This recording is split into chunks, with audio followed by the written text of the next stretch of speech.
आइए, सुनिए, देखिए, समझिए सनातन सत्य। जैसी दृष्टि वैसी सृष्टि, दृष्टि विज्ञान। कुदरत, कुदरती रचना एवं कुदरत के कानून से शाश्वत सुख की प्राप्ति। जोधपुर के परम पूज्य महात्मा उपासक प्रोफेसर डॉक्टर सोहन राज तातेड़ के निर्देशन में सनातन सत्य। जैसी दृष्टि वैसी सृष्टि, दृष्टि विज्ञान।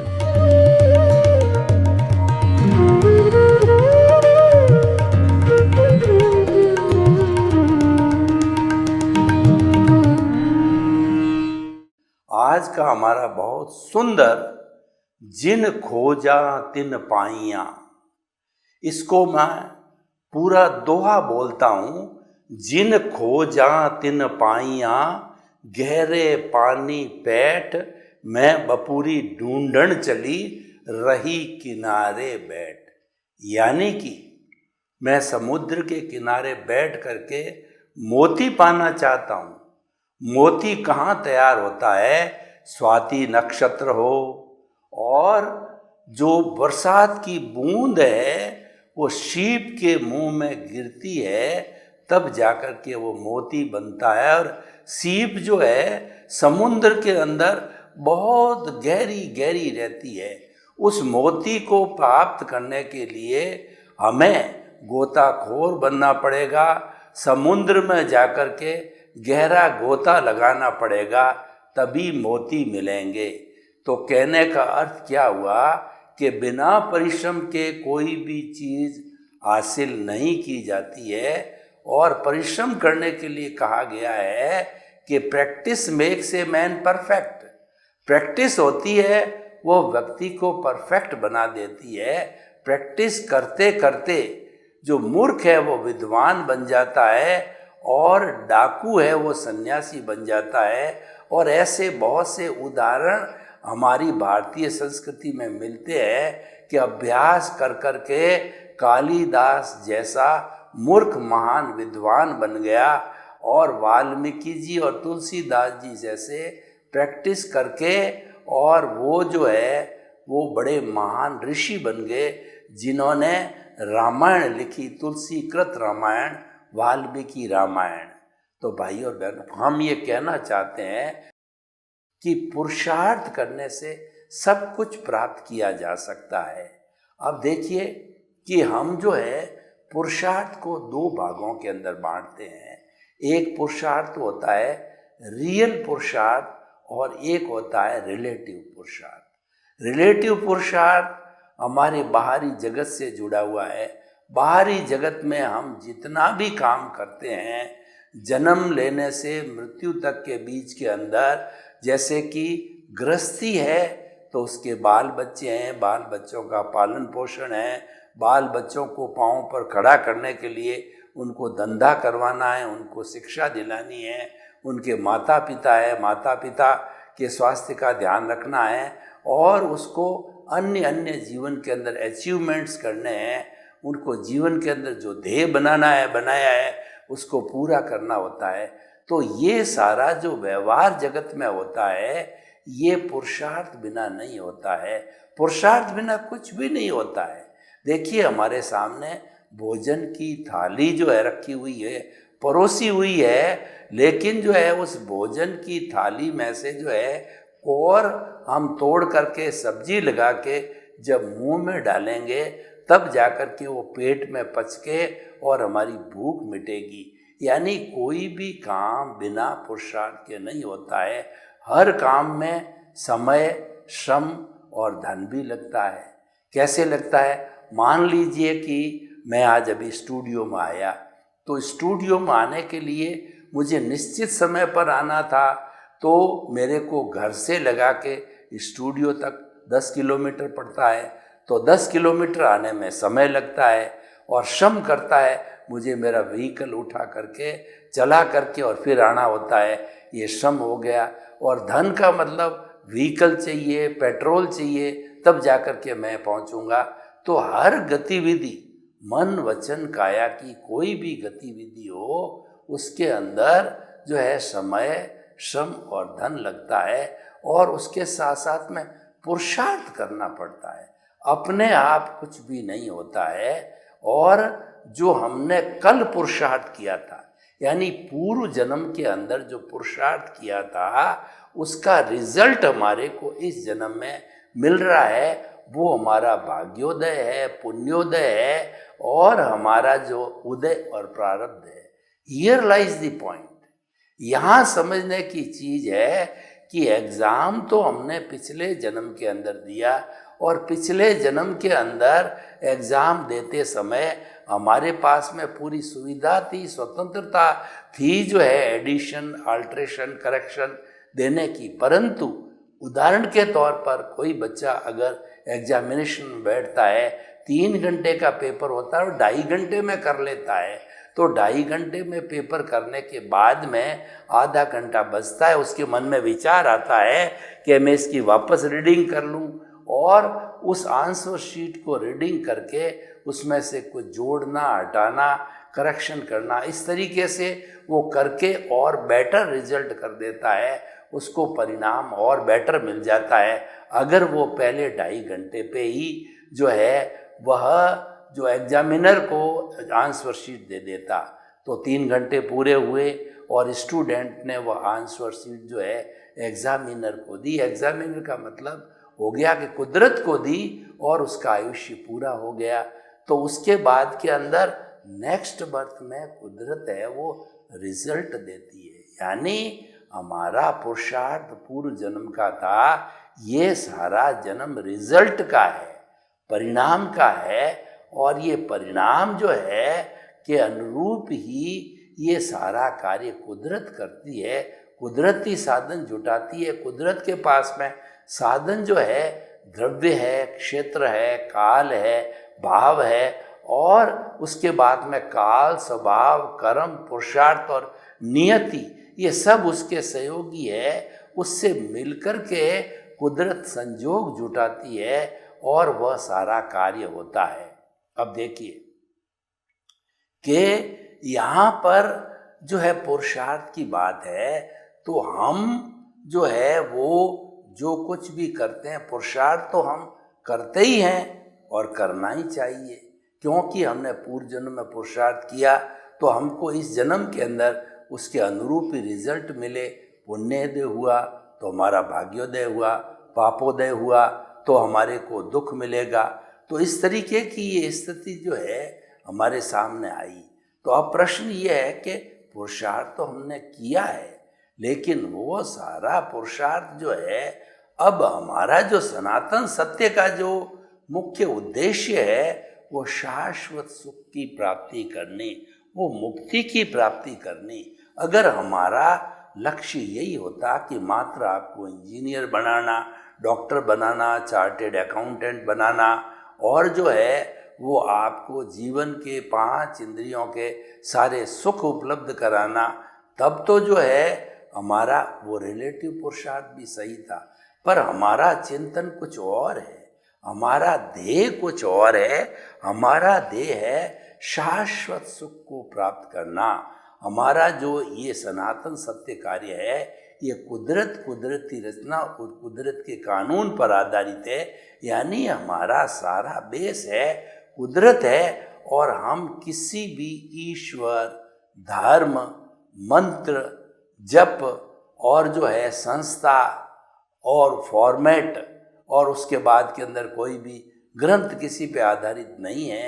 हम तो प्योरली कुदरत पर आधारित है, क्योंकि कुदरत सबकी माँ है, कुदरत सबको जन्म देती है, कुदरत के ऊपर कोई नहीं है। और 84 लाख जीवा योनि के जो प्राणी हैं इस कुदरत के अंदर ही भरण पोषण करते हैं, बड़े होते हैं और अपने कर्मों के अनुरूप जो है वो जीवन जीते हैं, जिसको कि हम उदय और प्रारब्ध कहते हैं। ये चलता रहता है। तो देखिए ये तो परिणाम है, इसको हम अगर सुधारने की कोशिश करें तो परिणाम कभी नहीं सुधरता है। मैं आपको बता दूं कि एग्जामिनर ने आपको रिजल्ट दे दिया, परसेंटेज दे दी, तो अब आप उसके अंदर आपकी कोई स्वतंत्रता नहीं उसके सुधार करने की।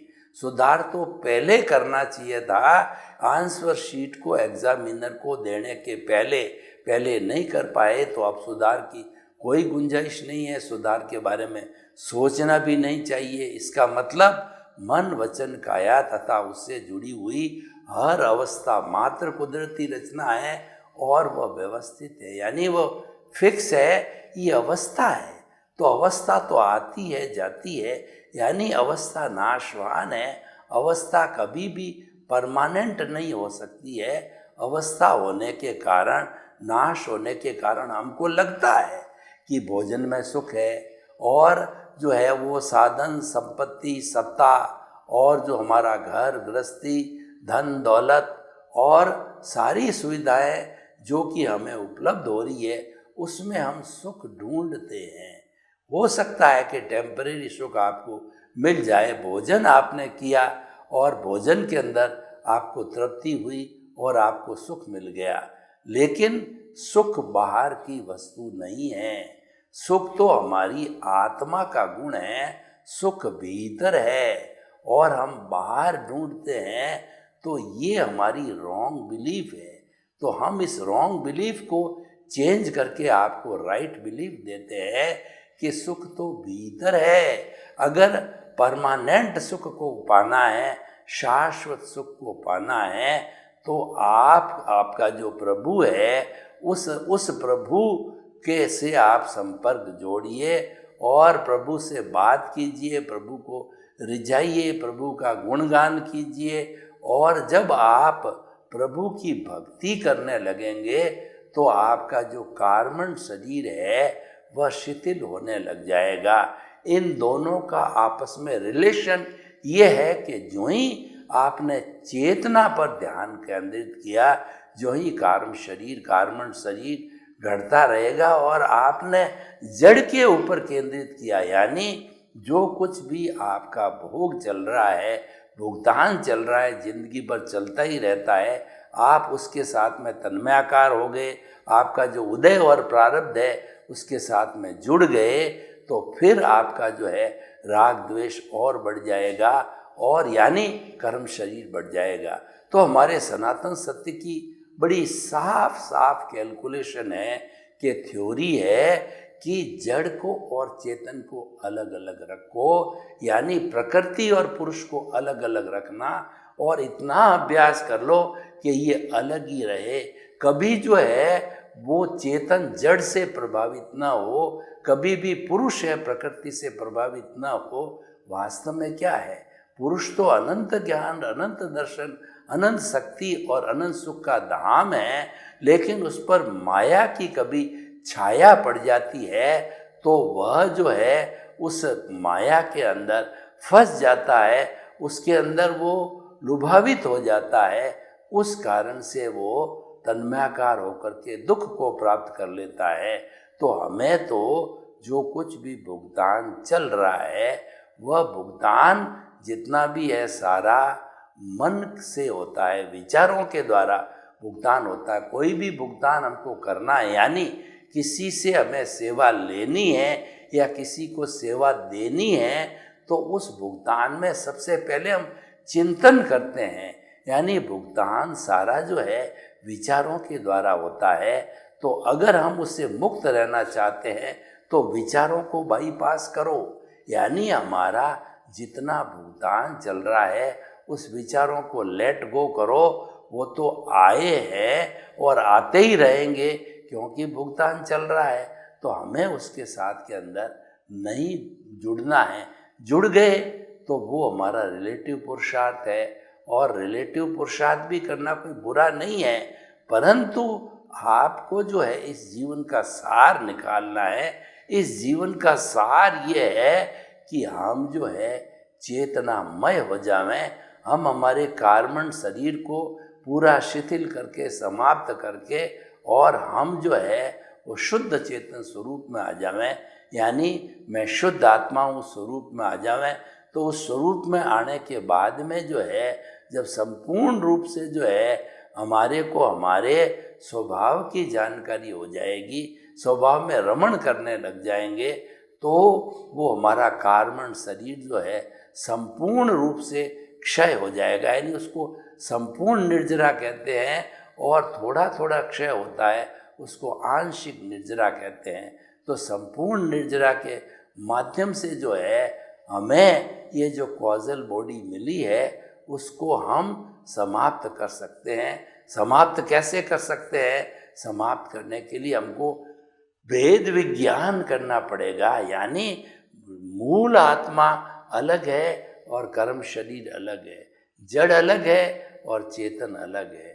जड़ है वो नाशवान है और चेतन जो है वह शाश्वत है, वह अविनाशी है। दोनों की प्रकृति अलग अलग है और दोनों के गुण अलग अलग है। एक तो जो अविनाशी है और एक विनाशी है। तो जो विनाशी होगा वो तो मिलेगा, जुड़ेगा और फिर अलग हो जाएगा। उसमें फ्यूज़न होता है और कॉम्बिनेशन होता है, जिसका नाम पर्याय कहा जाता है। पर्याय बदलते रहते हैं। जड़ के पर्याय तो चेतन का भी होता है, लेकिन जो चेतन तत्व है उसके लिए कहा गया है उपयोग लक्षणों जीव। जीव का जो लक्षण है वो उपयोग है। उपयोग का मतलब ज्ञान और दर्शन। जब तक ये उत्पाद और व्यय नहीं होते हैं तब तक उस वस्तु का अस्तित्व नहीं होता है। तो ऐसी स्थिति में, ज्ञान और दर्शन की स्थिति में, कभी आत्मा ज्ञान को प्राप्त करता है, कभी दर्शन को प्राप्त करता है, और उसके बाद के अंदर उनको प्राप्त करके और वो आगे से आगे अपनी तरक्की करता ही रहता है। तो भाई और बहनों, हमको पुरुषार्थ हम सब कर रहे हैं, वो करना है, लेकिन इस रिलेटिव पुरुषार्थ के साथ साथ में हमको रियल पुरुषार्थ भी समझना पड़ेगा कि मुक्ति का रास्ता क्या है। मुक्ति का रास्ता है वो रियल पुरुषार्थ है।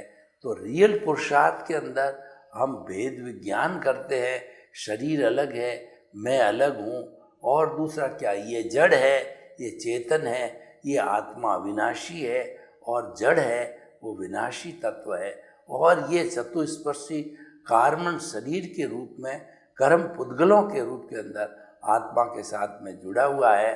इसको हमें स्नेह स्नेह जो है वॉश करना है।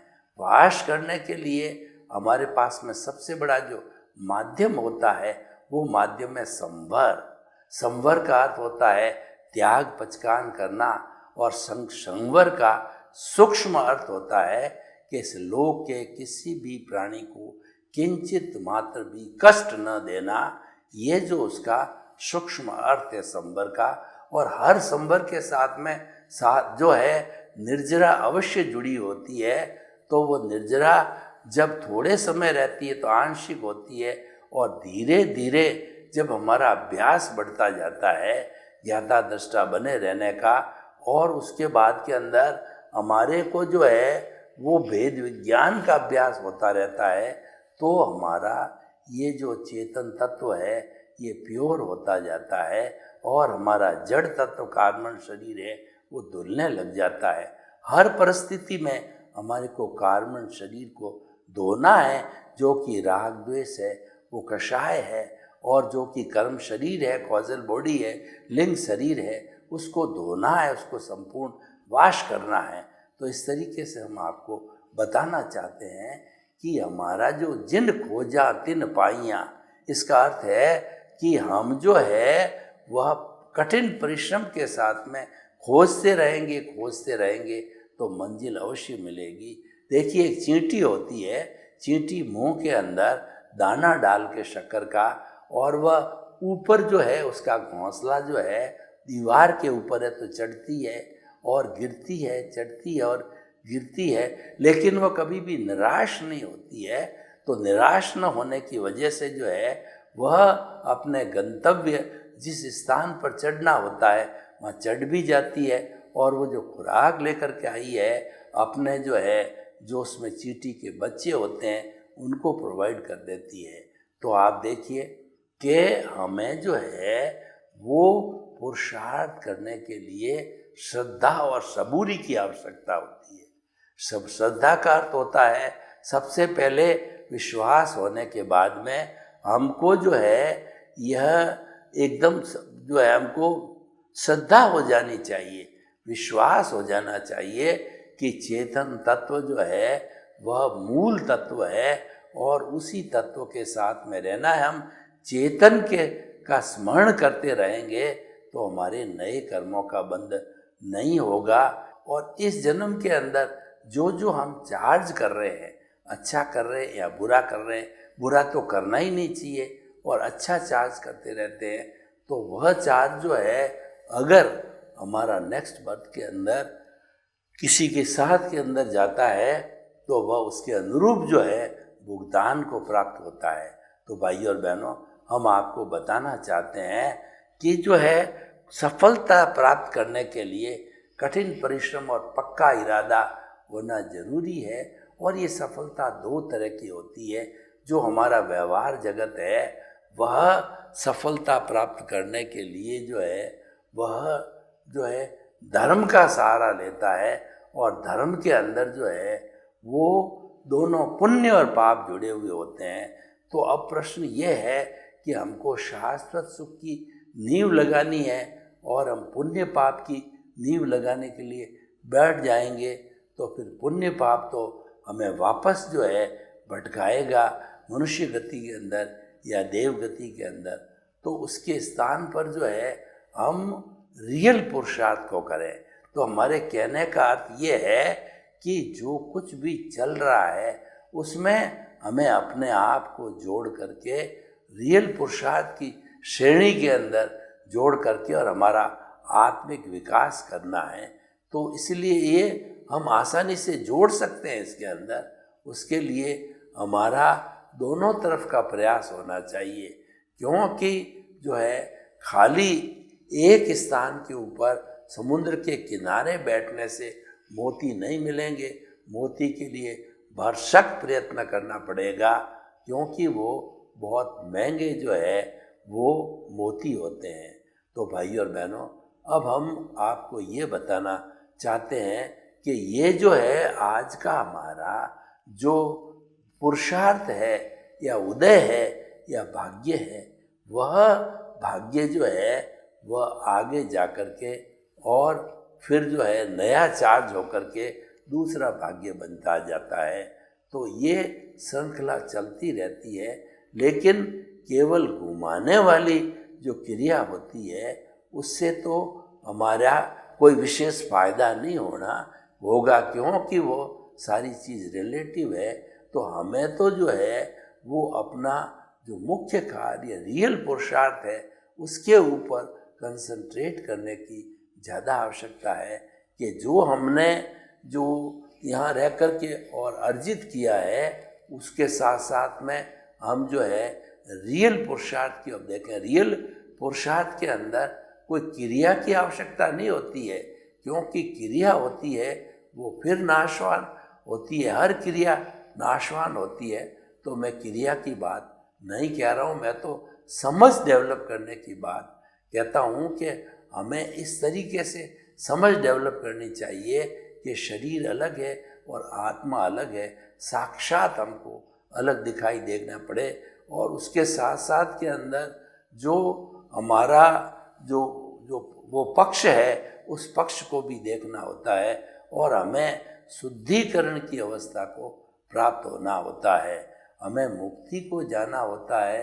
तो उसके साथ में तप का बहुत बड़ा रोल है और तप के लिए हमारे जो कुछ भी कार्य है वो हमें करने चाहिए। तो भाई और बहनों, हम आपको बताना चाहते हैं कि जिन खोजा तिन पाइयाँ, मतलब हमने जो है गहरे बैठ करके हम जो चाह रहे हैं खोद रहे हैं वो को मिल सकता है, लेकिन गहरे जाए बिना नहीं मिल सकता। मैं आपको एक उदाहरण दूं कि किसी भी जगह का पानी 100 फुट गहरा है तो हमने 10-10 फुट के 10 जो है खड्डे खोद दिए, फिर भी पानी नहीं आया। तो फिर हमने हमारे बॉस को बोला कि पानी तो आ जाना चाहिए था। तो बॉस को सारा वृत्तांत बताया गया। तो फिर बॉस ने ये कहा कि 100 फुट का जो है एक सिंगल खड्डा खोदो, 10-10 फुट के 10 मत खोदो।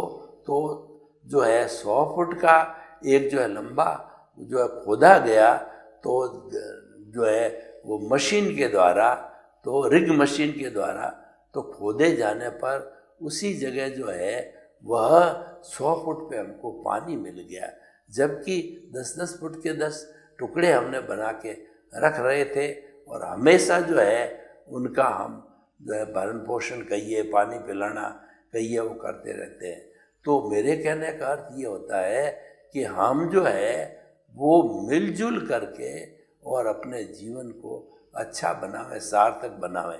तो अब हम कहना चाहते हैं कि हमारा जो ये एपिसोड है उसके अंदर लक्ष्य की बात करता हूँ कि जो एपिसोड है वो हमें सबको भला करने वाला होना चाहिए। हमारे पास के अंदर जो है कोई भी ये साधन है तो उन साधनों का हम उपयोग कैसे करें, उनके साधनों के उपयोग के लिए जो है हमें हमारे पुण्योदय को जागृत करना पड़ेगा।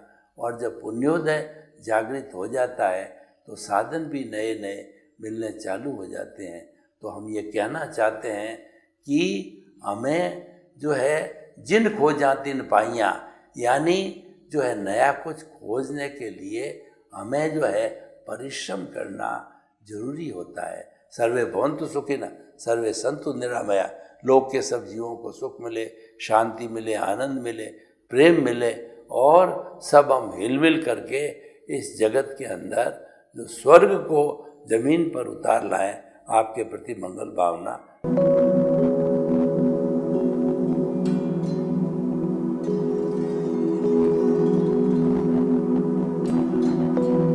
एक ऐसा अंतर्राष्ट्रीय ख्याति प्राप्त मानव जो गुरु प्रेरणा से पिछले 20 वर्षों से वानप्रस्थ जीवन जीते हुए 24 घंटे मानवता की सेवा में संलग्न है। एक ऐसा मानव जो अभी राष्ट्रीय, अंतर्राष्ट्रीय टीवी चैनलों पर 7,500 एपिसोड के माध्यम से सनातन सत्य, आत्मविज्ञान एवं पुनरुत्थान, व्यवहार एवं निश्चय जगत के जीवनोपयोगी विषयों पर हृदय स्पर्शी प्रवचन कर चुका है। उस मानव का नाम है महात्मा उपासक प्रोफेसर डॉक्टर सोहन राज तातेड़। प्रोफेसर तातेड़ द्वारा योग, दर्शन, शिक्षा विषयों पर रचित पीएचडी स्तर के 250 शोध ग्रंथ भारत के 100 प्रतिष्ठित विश्वविद्यालयों में शोधार्थी पढ़ रहे हैं तथा वे सभी शोध ग्रंथ वहां की सेंट्रल लाइब्रेरियों में उपलब्ध हैं।